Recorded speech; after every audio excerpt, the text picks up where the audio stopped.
Hello guys, welcome back to my another new mini blog. আমি কেয়া। তোমরা সবাই কেমন আছো? আশা করতেছি ভালো আছো। আমি আজকে আমার গ্রাম্য ভাষাতে কথা কম, মানে আমার মাদারটা, ঠিক আছে?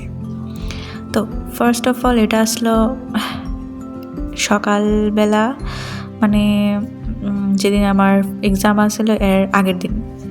তো সকালবেলা ভাবছিলাম পুরা অনেক বড় ব্লগ বানাবো, তো যেহেতু হয়েছে না, আমি পরে ক্লিপ লিতাম ভুলে গেছি। তো এখানে আমি ব্রাশ করে লেতেছি। এরপরই গাইজ ব্রাশ করানোর পরে আমি একটু চুলটাকে দেখছিলাম যে ঠিকঠাক আছে কিনা।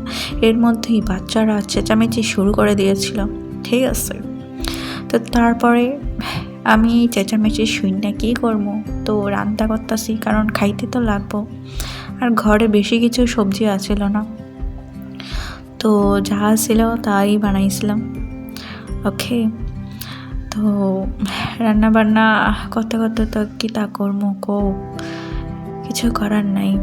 এরপরে দিয়ে এটা আসলো তারপরের দিন সকাল, মানে এক্সামের দিন সকাল, কারণ এর আগের দিন আমি ক্লিপ তুলতাম ভুলে গেছি ব্লগ করতাম। তো এরপরের দিন সকালবেলা আমি ব্রাশ টাশ করে লেতেছি। সেদিনও আবার রান্না বান্না, কারণ 10টার দিকে এক্সাম আসছিল। কপালে তো নসিব খারাপ।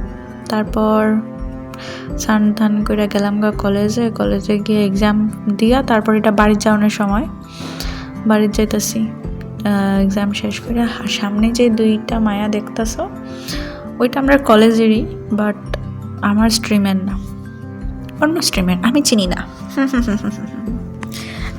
না তারাও আমাকে চিনে না। আমি বাস ক্লিপ উঠাইতেছি, দেখছি তারা সামনে তো ঠিক আছে। তো আশপাশটা ঘুইরা আমি আমার থোবরা ঠিক করে সেরা আয়া পড়ছি বাড়িতে, ঠিক আছে? বাড়িতে আয়া এই সময় আসলো দুপুরবেলা। তো আইতে সময় একটা ক্যাম্পা লই আইছি। তো ক্যাম্পাটা খাইতে ভাবলাম তোমরাও খাওয়াই, তো তোমরা কিছু খাইতা না, তো আমি অসুবিধা নাই, আমি খেয়ে নিতেছি। তো আজকে এতটুকুই। Bye bye guys, see you soon.